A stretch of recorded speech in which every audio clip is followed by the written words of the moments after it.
tout gamin, je voulais faire une carrière militaire. Et j'avais choisi la marine. Je passe mon certificat d'études. Je suis reçu et je me présente au concours pour entrer à l'école des Mousses à Brest en imitant la signature de mon père. Je passe le concours et là je suis reçu.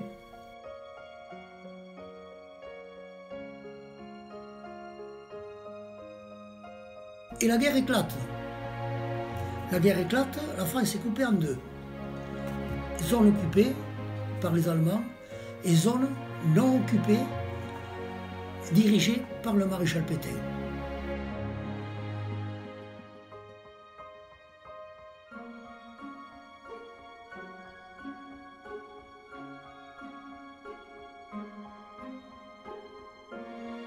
Mon père captait Londres. Il captait Londres et avait entendu parler d'un général qui s'appelait De Gaulle. Et De Gaulle inconnu, ne connaissait pas. Et pour mon père, c'était celui qui voulait continuer la lutte avec les Anglais. Et je me suis dit, eh bien moi je vais le rejoindre en Angleterre. Et cette idée de partir en Angleterre va me suivre tout le temps. Les Anglais débarquent en Afrique du Nord. De ce fait, les Allemands vont occuper la zone non occupée. Et on aura les Allemands à Toulouse. Entre-temps, je suis contacté par un jeune Toulousain qui s'appelait Jacques Borès et il me dit « il faut que tu m'aides ». T'aides et pourquoi faire? Il me dit « voilà, j'appartiens à l'armée secrète, je suis chef de Ciselle, je dirige 6 garçons, il n'avait que 16 ans, il était d'une intelligence remarquable. Il me dit, il faut que tu m'aides, il faut distribuer des tracts, prendre des renseignements sur les troupes allemandes. Tu habites pas très loin du terrain d'aviation de Montauban. Tu me donneras le numéro de tous les camions qui rentrent. Alors ça, je vais le faire pendant longtemps. Et il n'y a pas tellement longtemps, j'ai appris que ce que je faisais ne servait strictement à rien. C'était simplement pour me tester, pour savoir si j'étais capable de faire quelque chose d'important.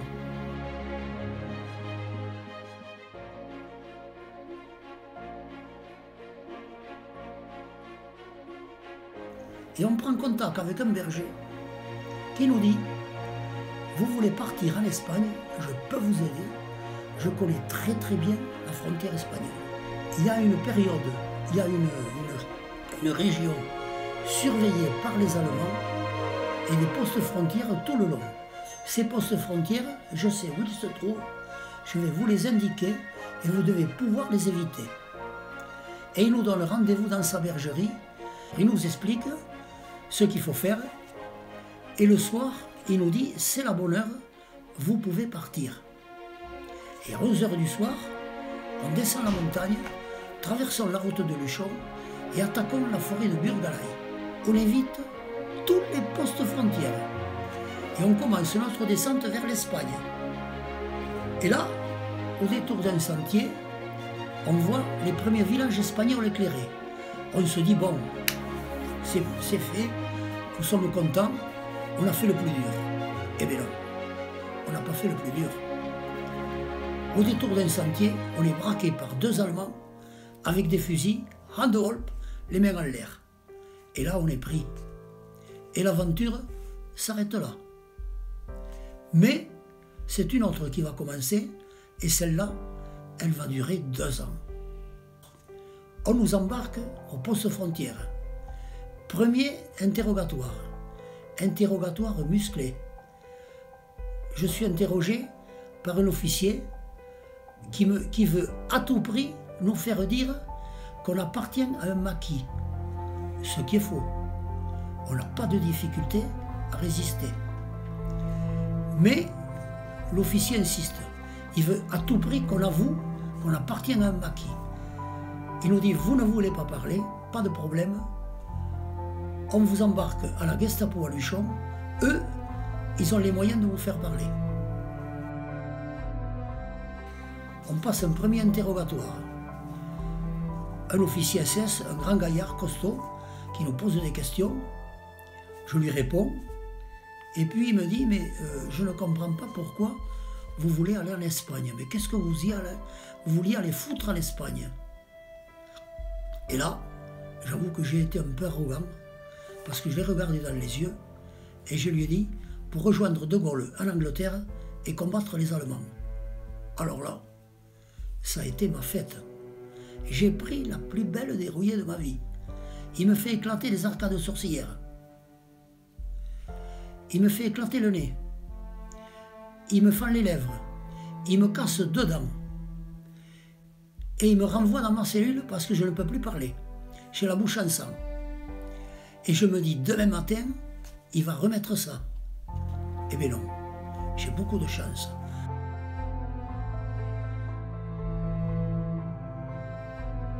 Direction, la prison militaire, à Toulouse. Le premier personnage que je vois en rentrant là-dedans, c'est mon chef, Jacques Borens. Il a été arrêté. Alors, étonné de me voir, moi aussi, et il me fait signe avec le doigt, on ne se connaît pas. Et plus tard, il me dira, il faut faire attention, car il y a un mouchard dans la cellule. Alors, bon, on fait attention, on ne se fréquente pas, on va rester quelque temps là. Puis un beau jour, on nous dit, vous allez partir en Allemagne. Et le train part. Je suis dans un groupe avec des officiers de l'armée française. Et avec les couteaux, on va commencer à saboter le wagon.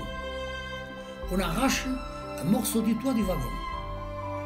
Alors là, le ciel est étoilé et c'est la liberté. Et les officiers me disent, petit, tu es le plus jeune, à toi l'honneur, tu sautes le premier. On m'embarque à la fenêtre du wagon. Je suis sur la fenêtre du wagon, je passe la tête à la fenêtre du wagon et je suis prêt à sauter. Et là, eh bien là, je prends une rafale de mitrailleuse. Prends une rafale de mitrailleuse, le train s'arrête, on nous fait descendre du wagon.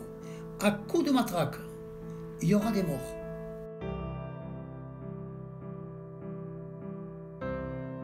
Et on va voyager pendant 12 jours, pendant 2 jours, pardon, sans boire ni manger. Et on arrive dans une ville. Et cette ville, c'est Weimar. À Weimar, on nous embarque dans des camions, direction, on ne connaît pas, on ne sait pas où on va. Et on arrive dans un camp. Ce camp, l'entrée du camp, c'est Buchenwald. Je n'ai aucun souvenir de Buchenwald, parce que j'y reste très peu. Nous devons partir dans un autre camp, et ce camp s'appelle Dora. Et ce Dora, c'est la terreur de tous les prisonniers, parce que de Dora, il ne revient personne. Il ne revient que des morts.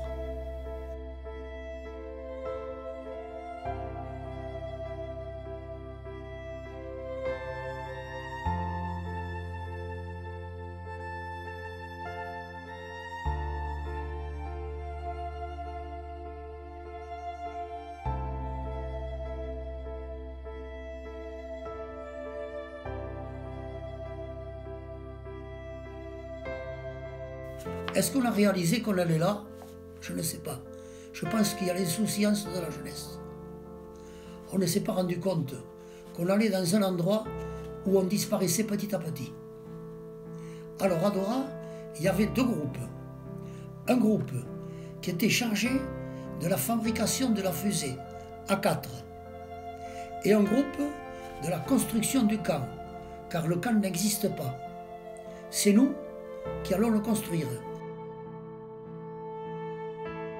Alors, nous étions dans un groupe où on était dirigé par des droits communs.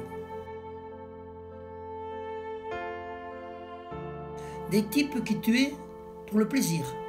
Ils avaient le droit, avaient l'accord des SS. Pour un oui, pour un non, ils tuaient.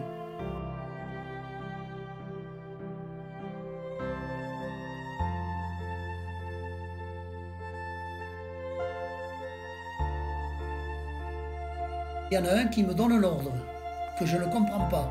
En allemand, je n'ai pas l'habitude encore. puis il m'en donne un autre que je ne comprends pas, je ne sais pas ce qu'il veut, j'essaye de lui expliquer, mais ça ne lui plaît pas. Il se met en colère, il me met une gifle, et je me dis, ça y est, il va te matraquer. Je me retourne, et là, je prends un grand coup de pied dans les reins, et je tombe la tête la première dans la tranchée, où il y a de l'eau. Et je vais rester mouillé pendant 4 jours, sans pouvoir me sécher. J'aurai la chance de ne rien attraper. Je serai légèrement embroué.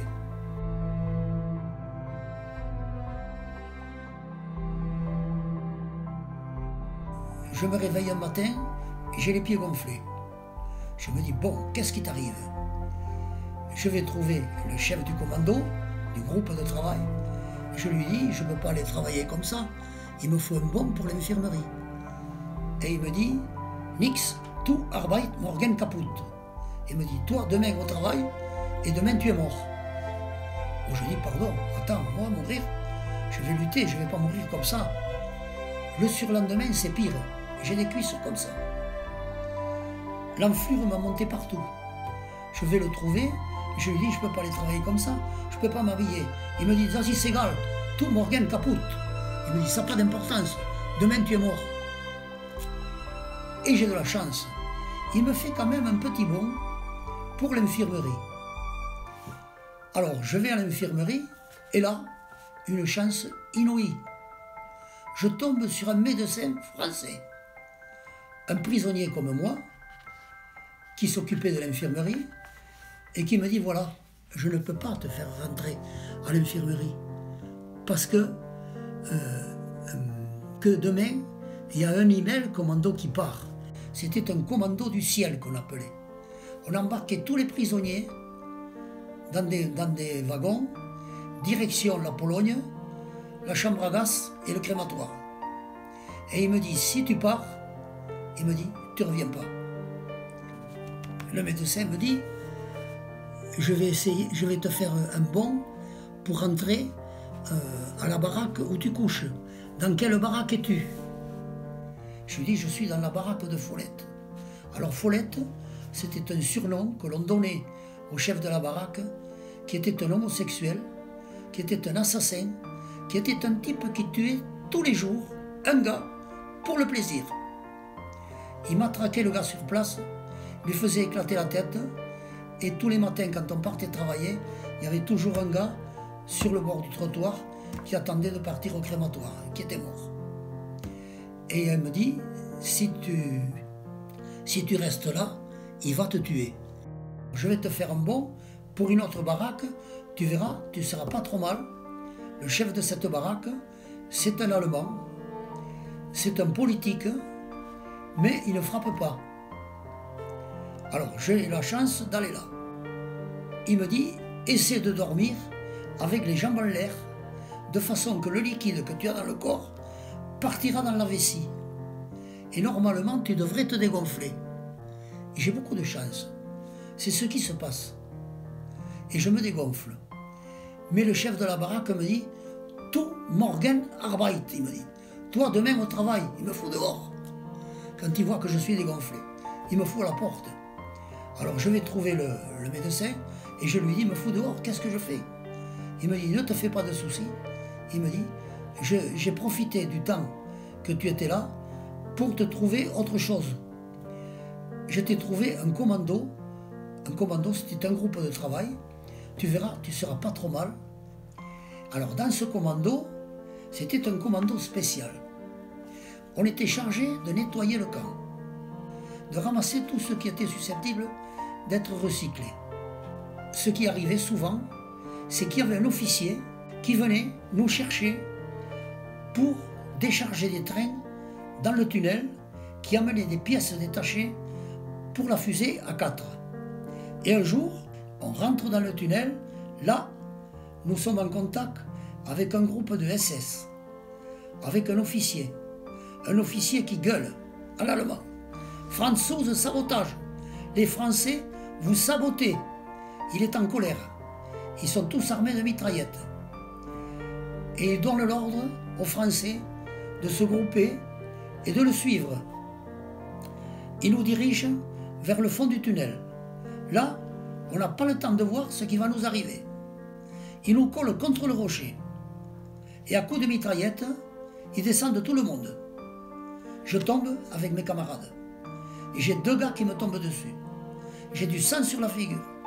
Est-ce que je suis tombé dans les pommes? Je n'en sais rien. Je ne sais pas ce qui s'est passé.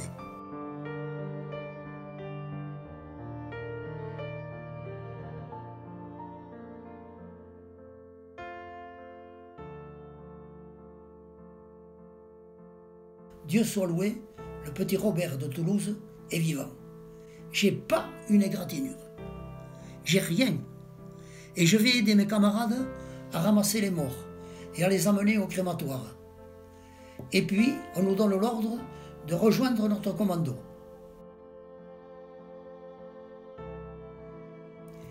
Le temps va passer. Nous apprenons que les troupes alliées rentrent en France, que la France commence à être libérée, que Paris est libéré, que ça continue comme ça, et que petit à petit, la guerre se rapproche.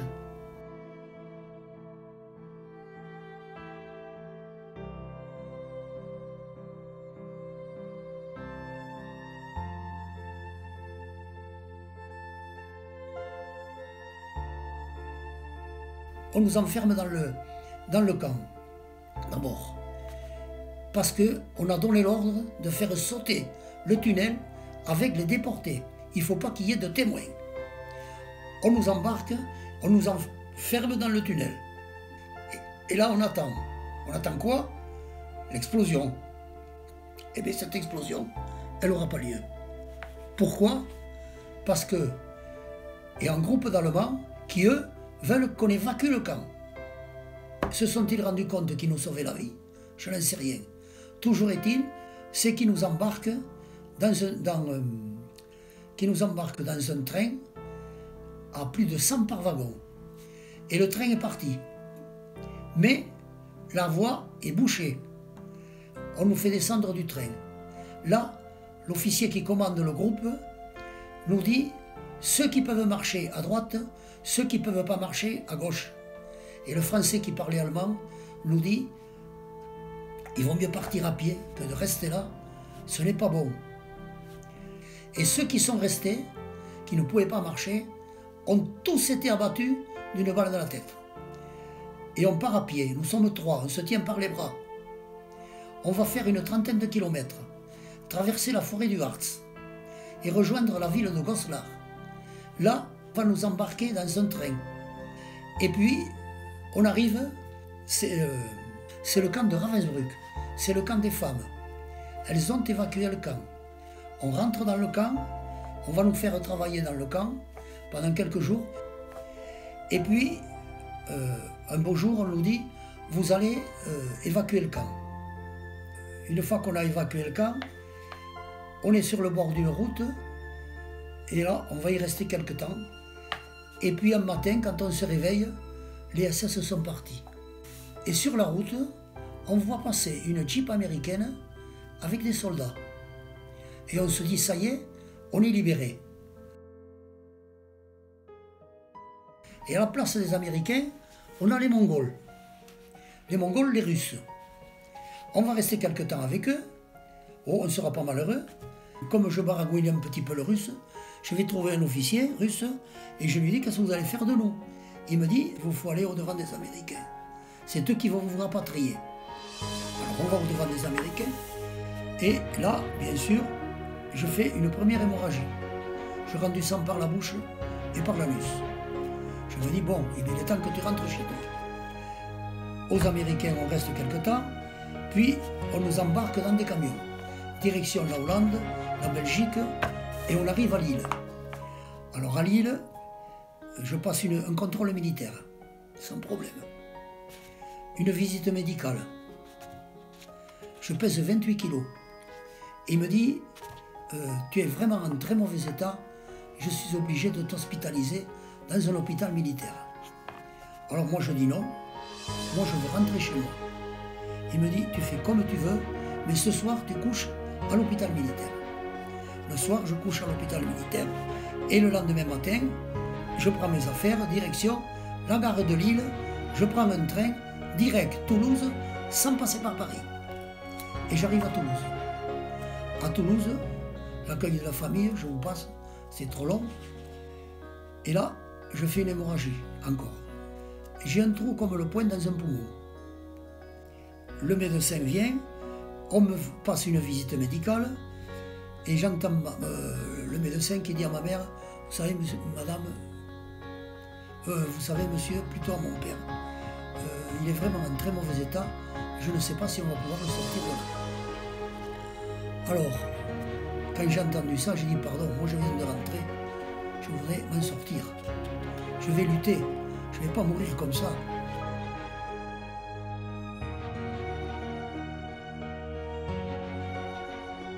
Quand je rentre de Suisse, mon médecin me dit, voilà, tu es en bon état, à peu près, mais je t'avertis, si tu fumes, si tu bois de l'alcool et si tu fais la fête, c'est le cimetière qui t'attend. Alors j'ai choisi, et c'est pour ça que je suis là.